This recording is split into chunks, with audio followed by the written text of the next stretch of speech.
Hi friends, ನಿಮ್ಮೆಲ್ಲರಿಗೂ ಕೂಡ ನಿಮ್ಮದೇ ಆಗಿರ್ತಕ್ಕಂಥ ಯೂಟ್ಯೂಬ್ ಚಾನಲ್ ಸ್ಟಡಿ ವಿತ್ ಪರಶುರಾಮ್ಗೆ ಸ್ವಾಗತ ಅಂತ ಹೇಳ್ತಾ, ಇಂದು 9ನೇ ತರಗತಿ ಕನ್ನಡ ಪ್ರಥಮ ಭಾಷಾ ವಿಷಯದ 2ನೇ ಗದ್ಯ ಪಾಠ ಬೆಳಗಿನ ತಾನ ಜಯಪುರ, 2ನೇ ಪದ್ಯ ಪಾಠ ಹೊಸ ಹಾಡು. ಇದರ LBA ಟೆಸ್ಟ್ ಪೇಪರ್ ನೋಡೋಣ.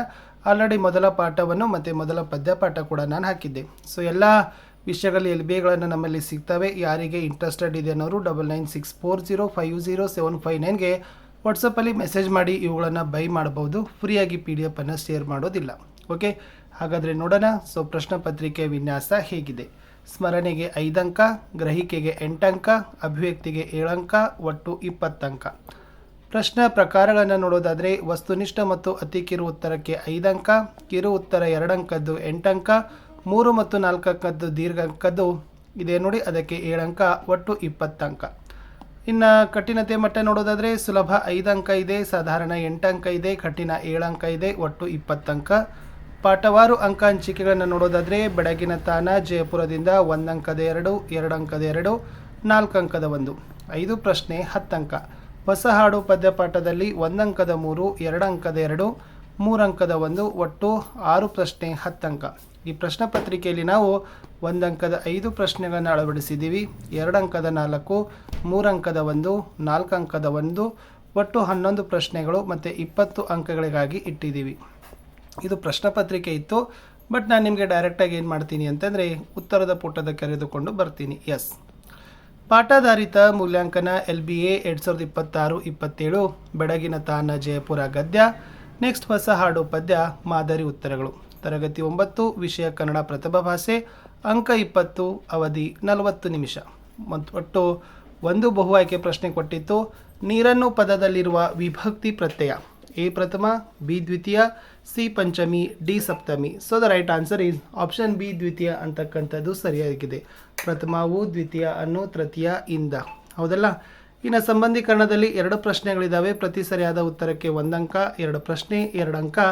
ಧ್ವನಿ, ದನಿ, ಯುಗ, ಡ್ಯಾಶ್ ಅಂತ ಇತ್ತು. ಜುಗ ಇದು ತತ್ಸಮ ತದ್ಭವ ಇತ್ತು. ಇನ್ನು ಕಾಲಸೂಚಕದಿಂದ ಕೇಳಿದರೆ ತಿನ್ನುತ್ತಾನೆ ಭೂತಕಾಲ, ಆದರೆ ತಿನ್ನುವನು ಅಂತಕ್ಕಂಥದ್ದು ಭವಿಷ್ಯತ್ ಕಾಲ ಇತ್ತು. 1 ಅಂಕದ 2 ಪ್ರಶ್ನೆಗಳಿದ್ದಾವೆ. ಪ್ರತಿ ಸರಿಯಾದ ಉತ್ತರಕ್ಕೆ 1 ಅಂಕ, 2 ಪ್ರಶ್ನೆ 2 ಅಂಕ. ಜಯಪುರದ ಪೂರ್ವದ ರಾಜಧಾನಿ ಯಾವುದು? ಉತ್ತರ ಜಯಪುರದ ಪೂರ್ವದ ರಾಜಧಾನಿ ಅಂಬೇರ. ಪ್ರಶ್ನೆ 5, ಕವಿ ಎಂತಹ ಹಾಡು ಹಾಡಬೇಕೆಂದು ಬಯಸುವರು?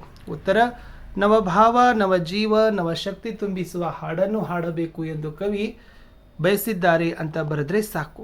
2-3 ವಾಕ್ಯದಲ್ಲಿ 2 ಪ್ರಶ್ನೆಗಳಿದ್ದಾವೆ. ಪ್ರತಿ ಸರಿಯಾದ ಉತ್ತರಕ್ಕೆ 2 ಅಂಕ, 2 ಪ್ರಶ್ನೆ 4 ಅಂಕ.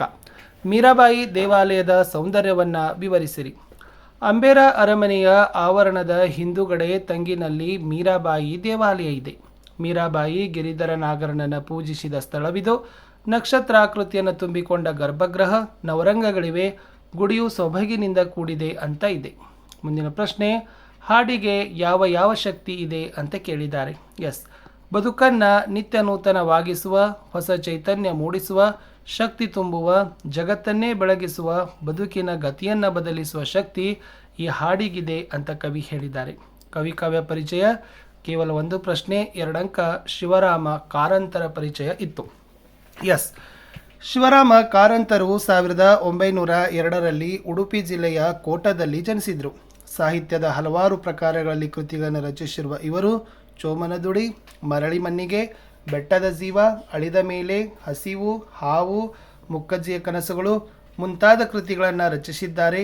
ಇವರ ಈ ಸಾಹಿತ್ಯ ಸಾಧನೆಗೆ ಜ್ಞಾನಪೀಠ ಪ್ರಶಸ್ತಿ, ಕೇಂದ್ರ ಸಾಹಿತ್ಯ ಅಕಾಡೆಮಿ ಪ್ರಶಸ್ತಿ ಲಭಿಸಿದೆ. ಪದ್ಯ ಪೂರ್ಣ ಮಾಡಬೇಕು. 2 ಅಂಕಕ್ಕೆ ಕೇವಲ 4 ಸಾಲಿದೆ. ನವಭಾವ, ನವಜೀವ, ನವಶಕ್ತಿ ತುಂಬಿಸುವ ಹಾಡೊಮ್ಮೆ ಹಾಡಬೇಕು. ತೀವ್ರತರ ಗಂಭೀರ ಭಾವನೆಯ ತೆರಮಸಗಿ ವೀರಧ್ವನಿ ಇರಬೇಕು ಅಂತ ಇತ್ತು. ಇನ್ನು ಮೌಲ್ಯಾಧಾರಿಸಿ ಸಾರಾಂಶವನ್ನು ಬರಲಿಕ್ಕೆ 3 ಅಂಕದ 1 ಪ್ರಶ್ನೆ ಕೊಟ್ಟಿತ್ತು. 4 ಸಾಲುಗಳಿದ್ದಾವೆ. ಜಯ ಜನನಿ ಶಿರವೆತ್ತಿ ವೀರ ಭರವಸೆಯಿಂದ ಹೊಸ ಹಾಡ ಕೇಳಿ ನೋಡು, ಇದೋ ಮೊದಲು ಮುನ್ನಿಲ್ಲ ಮುಗಿದುದಂದಿನ ಪಾಡು, ಹೊಸ ತಿಂದು ಹೊಸತು ಹಾಡು. ಇಲ್ಲಿ ಬದುಕಿಗೆ ಹೊಸ ತಿರುವನ್ನು ನೀಡಬಲ್ಲ, ಹೊಸ ಆಶಯವನ್ನು, ಜೀವನದ ಗತಿಯನ್ನು ಬದಲಿಸಿ ಹೊಸ ಹುರುಪನ್ನು ತುಂಬಬಲ್ಲ, ಹಳೆಯ ಮೌಢ್ಯವನ್ನು ಕಡಿದೊಗೆದು ಹೊಸ ಭಾವನೆಗಳನ್ನು ಸೃಜಿಸಬಲ್ಲ ಹೊಸ ಹಾಡನ್ನು ಹಾಡಬೇಕು.